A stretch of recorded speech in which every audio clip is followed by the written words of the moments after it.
but it's actually an important process to go through to transform those inner negative thoughts into thoughts that actually push us forward.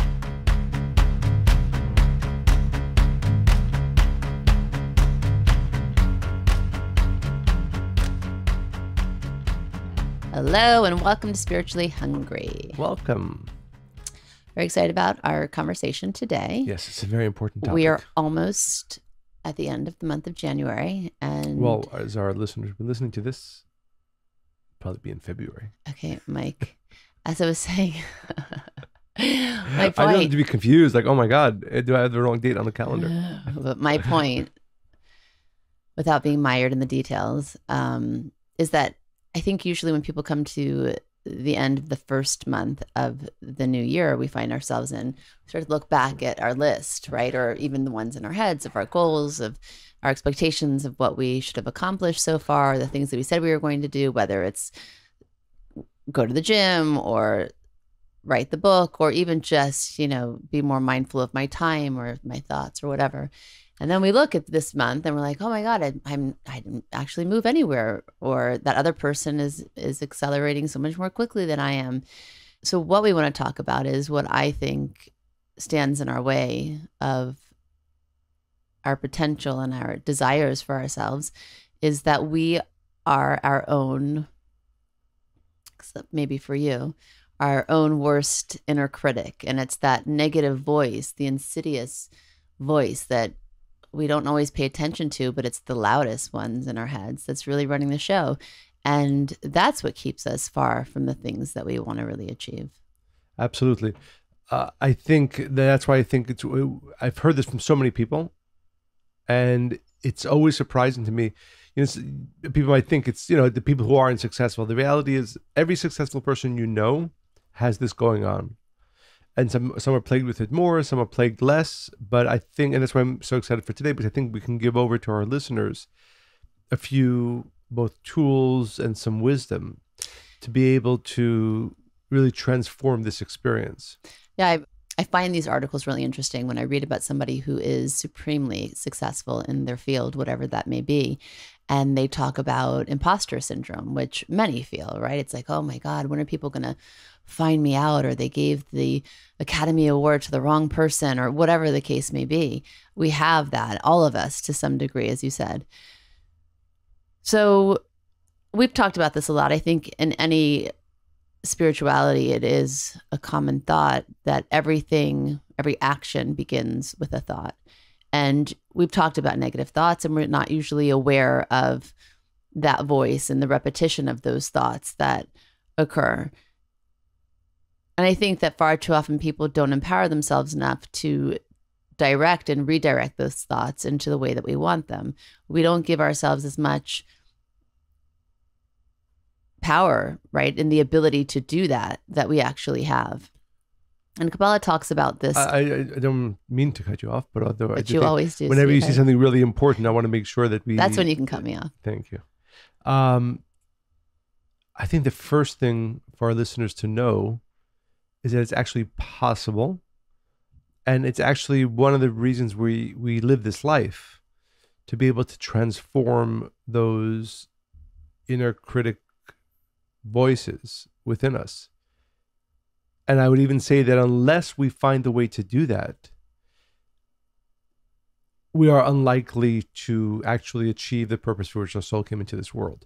So this idea is not just a nice one or a good one, and it will relieve some of that internal angst that so many of us have, but it's actually an important process to go through to transform those inner negative thoughts into thoughts that actually push us forward in order to actually accomplish the purpose for which we came into this world. And there is a reason, although having a negative thought seems like an epic waste of time, but there is a purpose for it, in that it gives us information about ourselves, and it's our responsibility then to change them, because the whole reason we're really here is to transform, grow, and elevate from how we came into the world to how we leave it.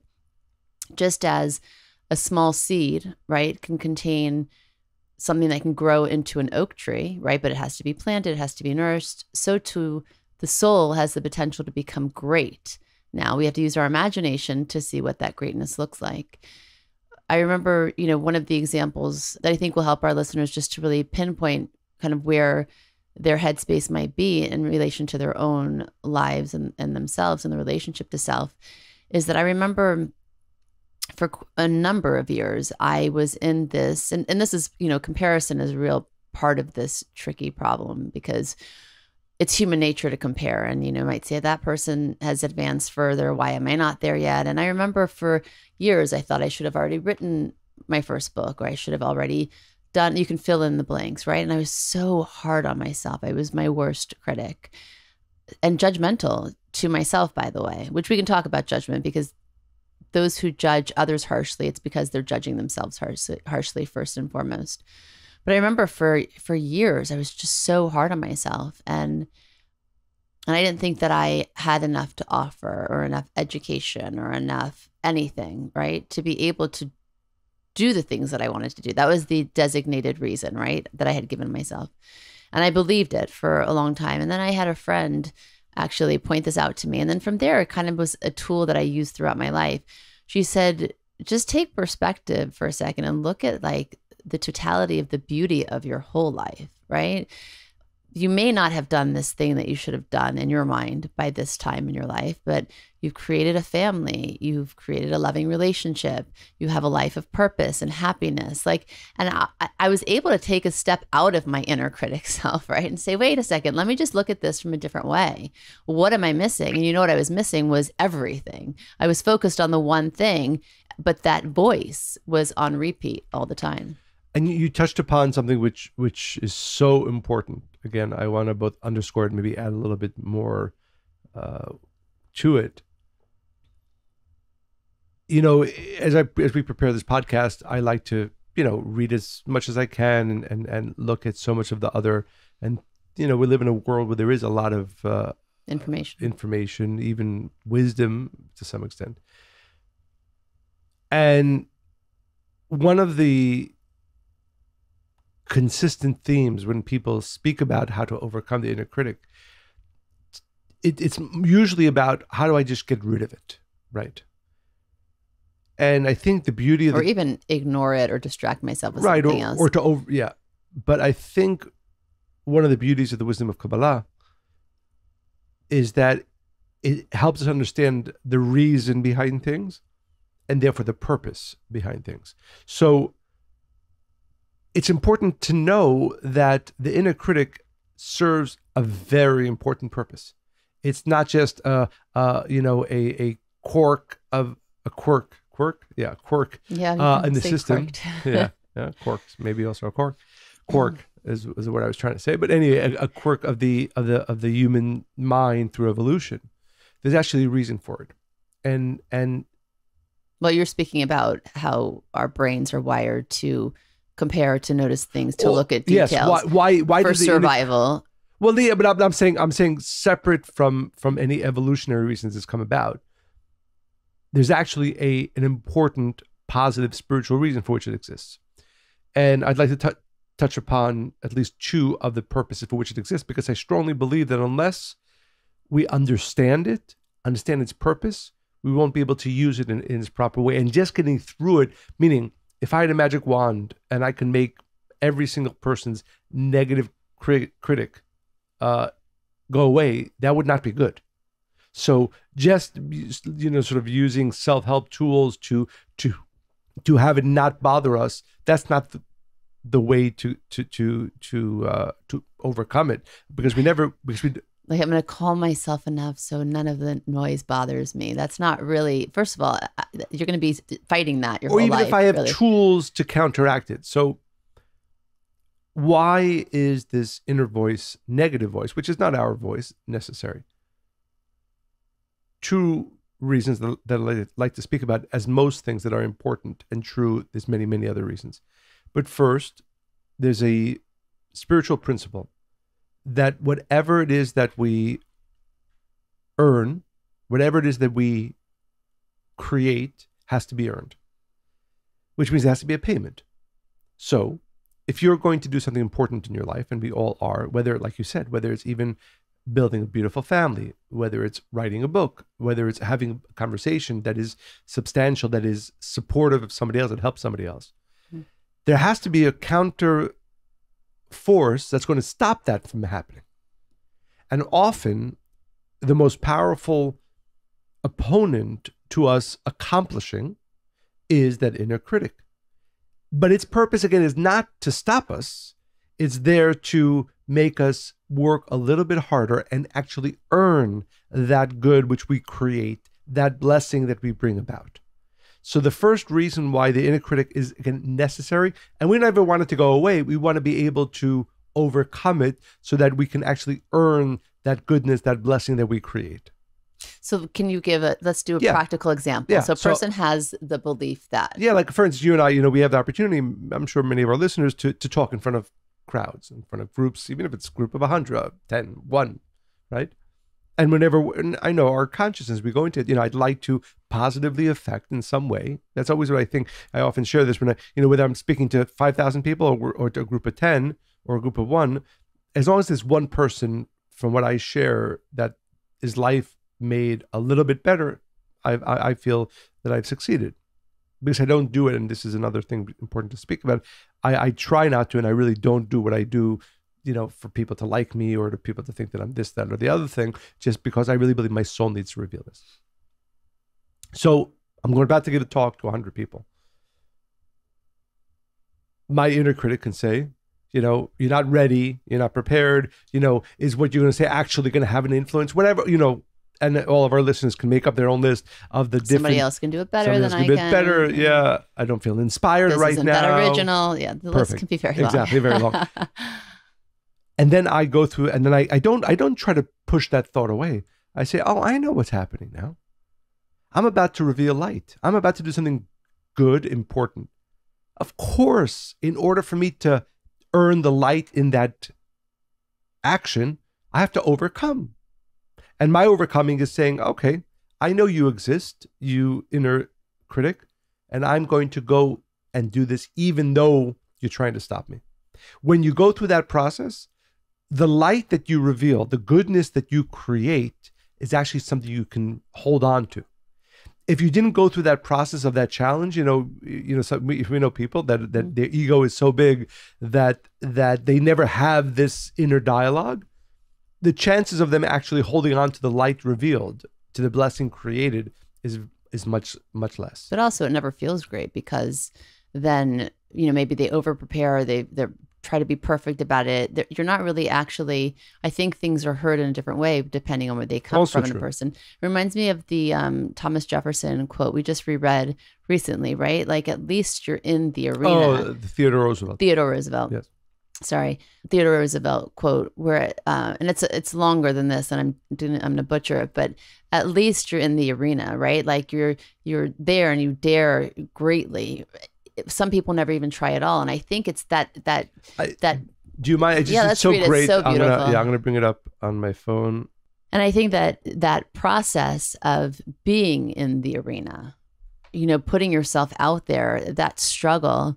There's such growth in that, right? There's such light in that because you're basically telling the ego, I'm not paying attention to you, right? I'm going to go and do this. But I know why you're there, right? So I think it's so important. I know why you're there. You have a job to do. And most people, though, listen to it and then they stop.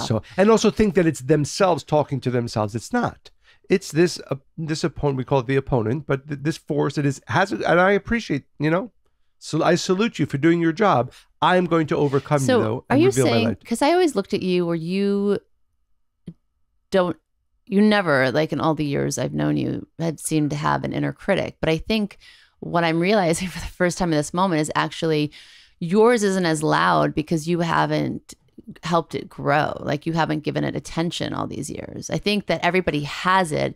I think to some extent you're saying now, well, if I get up in a room and whatever you might be thinking, it's just something that you're not giving as much energy to as so many other do. And that, because I'm thinking about my list, it's getting smaller every year, thank God. But I think it's because I'm not taking it as seriously as I always did my whole life. Yeah. And that's what I'm saying. Or you take it actually seriously, but in its proper context, right? So you're saying, but I understand. I know you're not me, but you're doing your job. Good for you. Now I'm going to go do my job. It's separate from you. It's not you. Exactly. That's the difference. Exactly. And again, you understand its role. It has a role. It's a necessary role. And I'm going to go, thank you for doing your job. I'm going to go do my job and earn and hold on to the blessings that I create. Okay, so this is the Theodore Roosevelt quote. The man in the arena. It's not the critic who counts, not the man who points out how the strong man stumbles or where the doer of deeds could have done them better.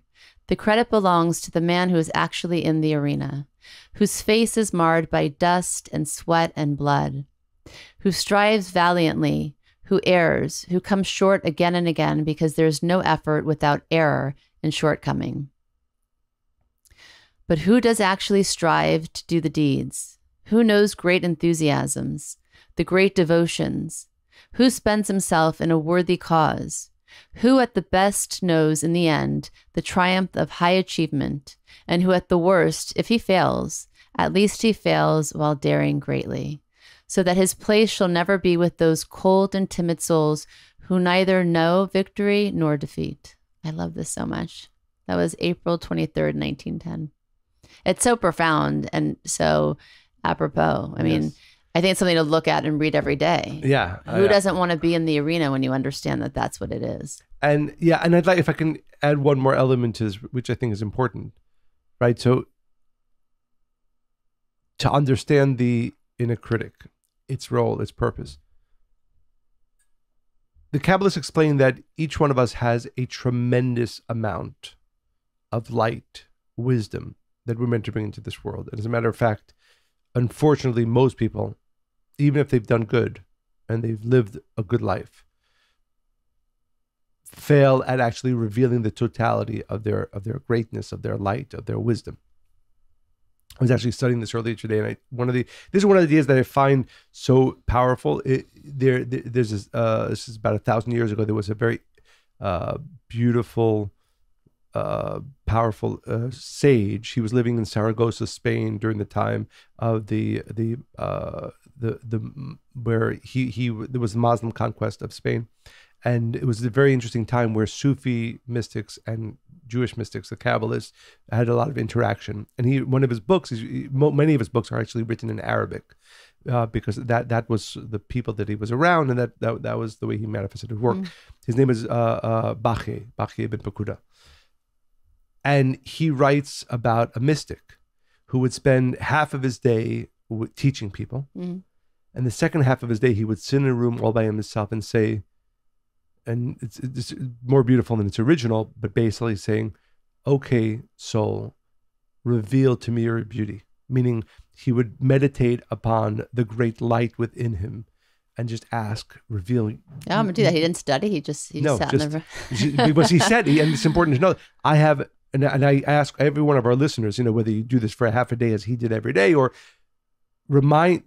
meditate upon the fact that you have unbelievable light within you, unbelievable wisdom within you, and ask for it to be revealed. Ask for it to shine from inside of you. Back to the opponent. The opponent is necessary because, and this is, we know this in many ways and levels, that only when we're pushed do we actually go and reveal what is next, right?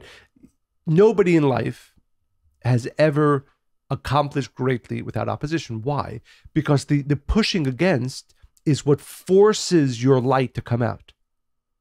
The pushing against, the inner critic that's saying, oh, you shouldn't be doing this, you can't be doing this, and so on and so forth. It's not just that, oh, I overcome it, now I'm the same person that I was before I heard all these negative statements. I'm actually now more revealed.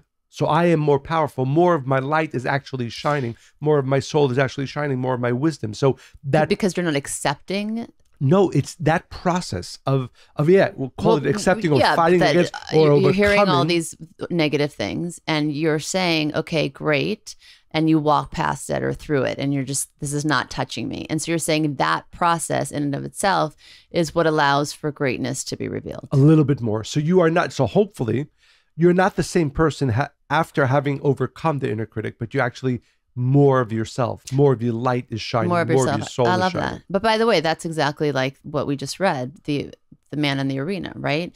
When I think if any of our listeners look back to a time in their life where they had to, there's something really difficult that they wanted to achieve, but they were terrified, or they had this loud critic or opposition. And once you do it, of course, after you feel great. But I think most people think, well, yeah, because I achieved something that scared me. But what you're saying really, which is really profound, you are now stepping more into your greatness. Exactly. It's really important, because then again, I find this very inspiring, because then you realize again, thank you, inner critic. Thank you, this voice that isn't mine, but is there for a purpose. And you've done your job. I've done my job. Now I am more of who I am meant to be. Mm-hmm. And if you're not having that inner dialogue and overcoming that inner critic, you're not becoming who you're meant to become. And I think, again, this thought is so important, right? The fact that as I sit here today, and as I've done good things in my life, I've written, I think, some good books, and I've been given some good lectures, but I know, and I am waiting, I'm so excited for even more of me to be revealed. And I know that that's going to happen either by internal or external forces pushing against me, trying to stop me. And then I reveal more of myself. Yeah, it's like that example of, you have a slab of clay, and it's the person's hands and thoughts and actions that mold this clay, right? It's unmet potential. And basically, we really have to remind ourselves that that's what our souls are. They're unmet potential, and only thing that actualizes it is the form that it takes based on all of that opposition. Absolutely. I actually saw something today, which is kind of silly, but maybe inspiring, about a man whose donkey fell into a well. And I love this one. You know this one? Yeah. Go ahead. So sure. tell it. No, I've written about it. If it's the same one, we're telling. Tell me the one you. Well, maybe we'll tell too. Yeah, the donkey falls into a well, or in my story, it's a hole, like dirt. Yeah. And like, mine too. I was just embellishing the story. Well, it's not going to work if it's a well, because maybe it's not the same story, but the donkey falls into this big hole and he can't get out, and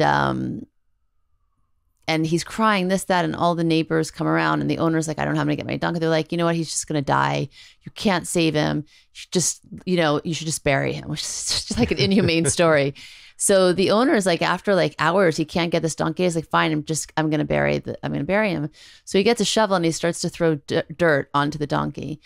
What the donkey then does, he doesn't give up and say, oh my God, the whole neighborhood hates me. My owner hates me. Everybody wants me to die, which is what most of us would respond to in that case, and be hurt. And how could they try to bury me?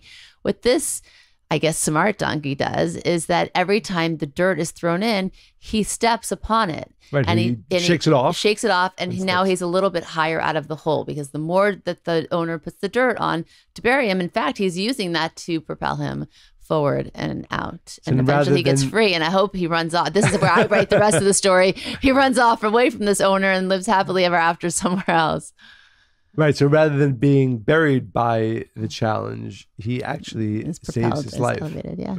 And I think this is the secret of the inner critic, that it has a purpose, and its purpose is to help us grow higher and higher if we understand it and use it in its proper way. So I want to just talk about one more thing, because I think that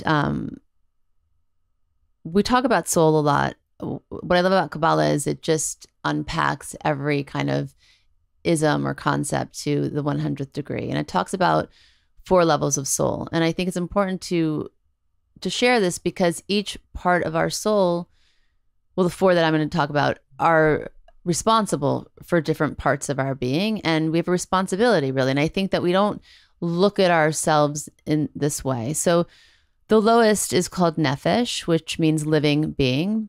And that's the power that enables us to take action. So every time we move, we're taking a spark of our light, of our nefesh, and revealing that into the world through action, right? Because that's the other thing. I think Kabbalah is so romantic in the way that it's written. I love the way when you speak Hebrew, by the way. Wait, was that a dig? No, it's not a dig at all. I just love it. I love hearing you. Okie dokie, Smokey. So yeah, I just don't think that we look at ourselves in that way, and our souls and how they are manifested. So the second level is called ruach, spirit. This force makes speech possible, and lends words their power. So when we speak positively or negatively, we're taking that light that's within ourselves and we're either putting it in one bucket or a different one. So each action we do, each word we say, right? It's actually affecting our soul, and it's taking the light of our soul and it's planting seeds in different places. The third level is called neshama, which is soul, which relates to our less complex everyday thoughts. So every time we think, we take a spark from the level of neshama and we make it manifest in the world. And the fourth level is called chaya, which is life, which is the higher level of thinking. So it's like contemplative thoughts, meditative thoughts, mantras, critical thinking, etc. This is the part that I really love, though. Every thought has a precursor. And this is from the book Formation. Abraham wrote about this. You're like giving me really weird looks. No. I love that before every thought, there is a hirhur, a pre-thought. So those thoughts, which I think are really interesting, those are the fleeting thoughts that we have hundreds of every day. And most people aren't paying attention to these thoughts because they're fleeting. They're usually unimportant, but they're the most repetitive ones that we have. They're always coming and going. And then what happens, though, is that these thoughts end up becoming the stronger thoughts. So they're fleeting at first, but with repetition, they become our belief systems. So these kinds of fleeting thoughts that most people have throughout the day is like, I never get what I want. I feel fat. I hate that person. I'm so ashamed. How could he, she do that to me? Why is this happening? I don't deserve this. And when we leave these thoughts alone, then they become judgments. Like, her house is a pigsty, or he loves the sound of his own voice, or I can't stand the way that person talks to people, right? They become these belief systems and even more judgments. So even though pre-thoughts seem harmless at first, they become our source of self-doubt because now it's our belief system. So it's so important to pay attention to where we allow our soul and our light to manifest. So to your example, if you want to go and speak in front of 1,000 people, or you want to go and help one person, because we all have that nature within ourselves, even people who are more selfish, right? Everybody has that, good and bad.